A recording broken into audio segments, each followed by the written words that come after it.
빛나는 커리어 우먼이 집 앞에서 사라진 이유는 제1짠, 아내, 그리고 오페어걸.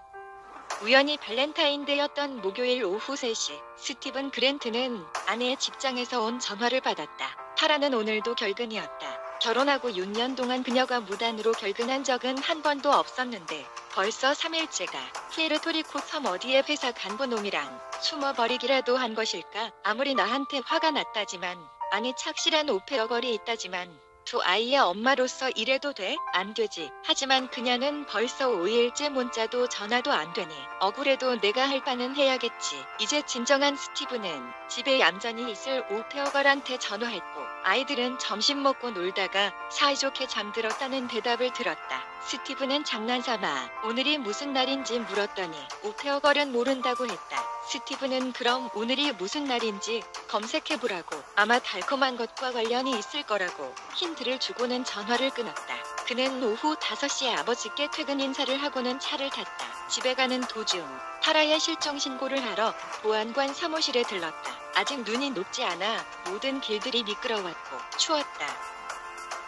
퀸 오브 아일랜드. 타라의 아버지는 미시간주 외곽에서 소규모 농장을 운영했었고 조상들의 역사에 관심이 많은 사람이었다. 그는 여자기가 태어나자 퍼뜩 생각난 이름 타라라고 불렀다. 차츰 젓갈색의 머리가 자라난 타라를 안아주며 아버지는 퀸 오브 아일랜드라고 외치곤 했다. 그들의 조상은 잉글랜드 크롬웰에게 정복당해 식민지가 된 아일랜드인으로서 굶주림을 피해 북아메리카로 이주했었다. 거기서도 잉글랜드 농장주들한테 빨강머리 촌뜨기 멍청이 매춘부로 불리며 온갖 학대와 멸시를 받았지만 아일랜드인들은 기어이 살아남았다. 한편 옛날 영화 바람과 함께 사라지다에서 스칼렛 오하라가 무슨 일이 있더라도 지켜내겠다고 다짐한 농장 이름이 타라였다. 물론 아일랜드인들이 기억하는 타라라는 이름의 유래는 따로 있다. 제임스 조이스의 소설로 유명한 더블린의 북쪽에는 고대 아일랜드 제왕의 유적지가 있는데 히로부타라, 여왕 타라의 언덕이라고 불리운다. 타라는 그쪽에서 그 인기 있는 이름인 것이다.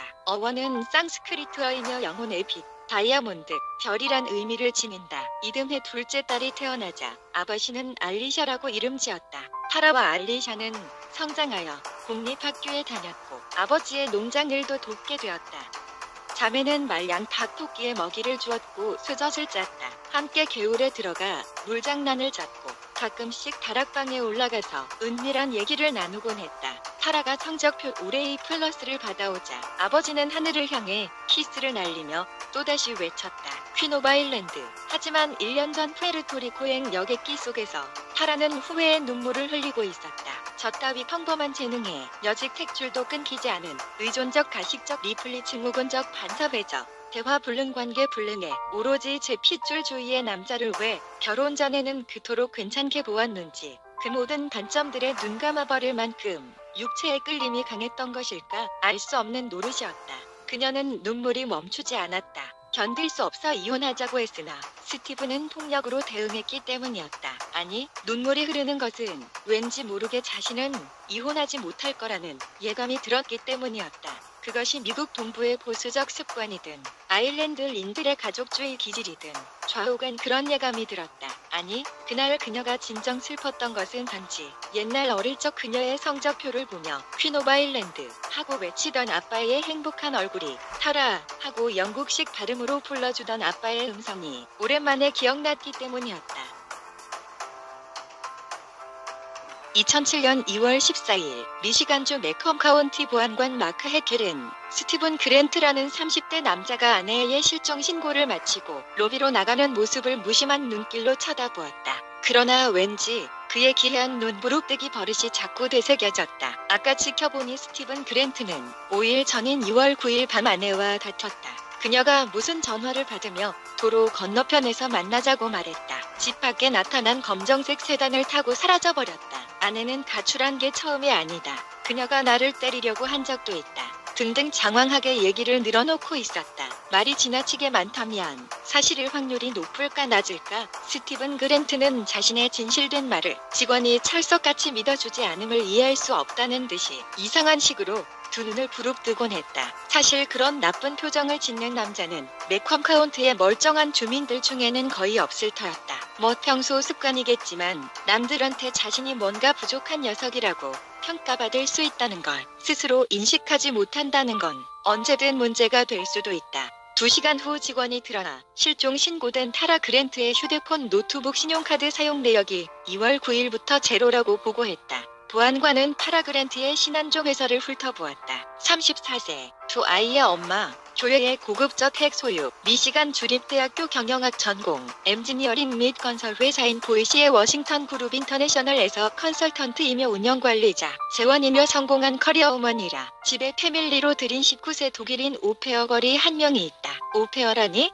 보안관이 물었다. 그게 프랑스 제도를 도입한 건데 고등학교 졸업 외국인 입주 가사 도우미 겸 어학연수생이라고 합니다. 매달 용돈 지급 받고 일해주고 그러나 봐요. 직원이 대답하자 보안관은 고개를 끄덕이며 타라 그랜트가 내일 오전까지 생존 신호가 없으면 언론에 실종자 브리핑해야 하고 그 집에도 같이 가보자고 했다.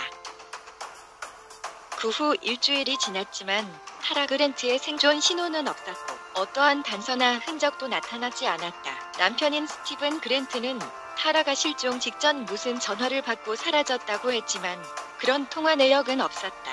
스티븐이 목격했다는 집밖에 검정색 세단은 어떤 CCTV에도 보이지 않았다. 19세의 독일 소녀 오페어 베레나 디어케스는 그 밤 잠들어 있었기 때문에 아무것도 모른다고 대답했다. 스티븐은 직화 직장에 몇 번 방문 조사를 받았는데 아내가 푸에르토리코에 출장 다니며 동료와 시간을 보내고 가족을 등한시했다는 등 돈 문제로 자기를 때리려 했다는 등 장황한 소리만 늘어놨지 갈수록 대답을 회피하는 등 비협조적이었다.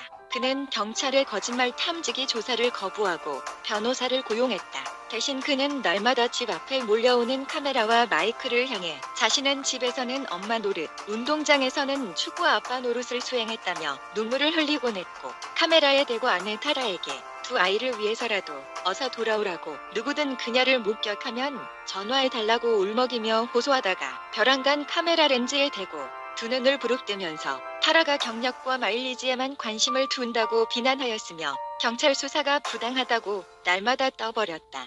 경찰은 스티븐이 타라가 벌어온 돈을 유흥비로 탕진했다는 소문을 조사하여 사실일 확률이 높다고 판단했다.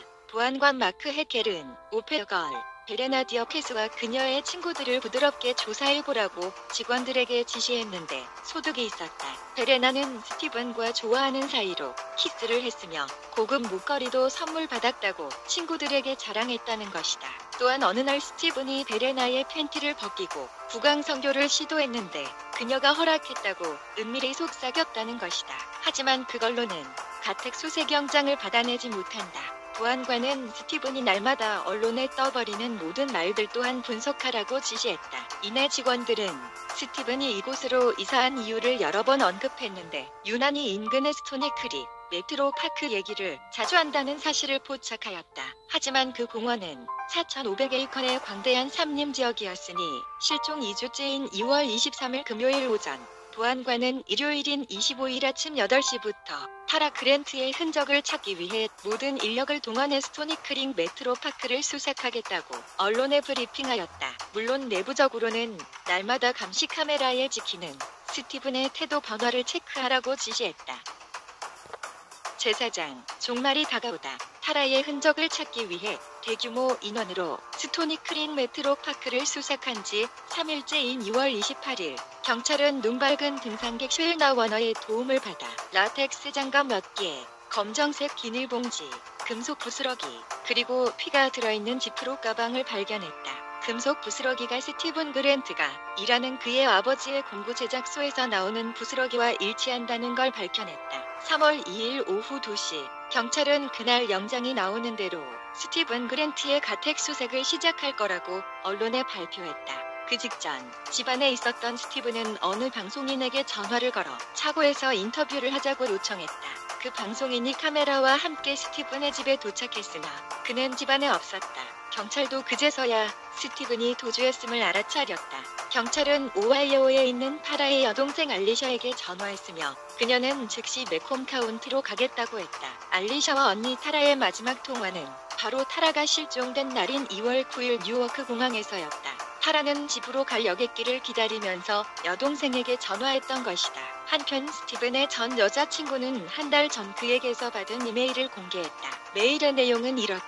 아직도 설렘이 필요한 요즘 윙크 또 윙크. 결혼 서약을 깨야 할 때도 있어. 이내 수사관들이 가택수색을 시작하였다. 차고 안에 전에 없던 초록색 플라스틱 용기가 있었고 열어보니 검정색 비닐봉지 속에 타라 그랜트의 절단된 몸통이 들어있었다. 이제 경찰은 도주한 스티븐을 체포하기 위한 수사를 시작했다.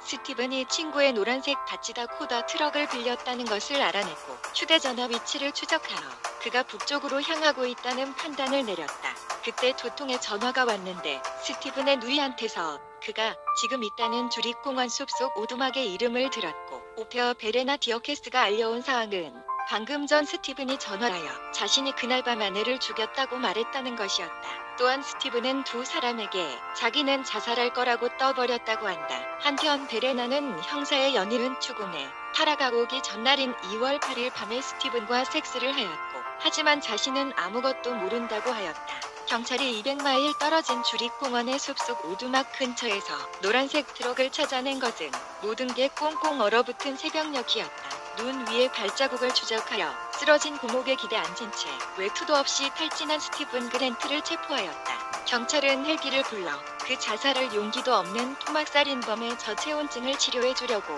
병원부터 보내야 했다. 한 달 후 스티븐은 병원에서 아내를 교살하고 사체를 훼손 유기한 범행 일체를 자백하였다. 2007년 12월 법원에서 선고가 내려졌다. 스티븐 그랜트는 아내를 교살하고 사체를 훼손, 유기한 모든 혐의를 시인했고 인정되어 50년 내지 80년의 징역형에 처해졌다. 스티븐이 항소하였으나 원심대로 확정되었다.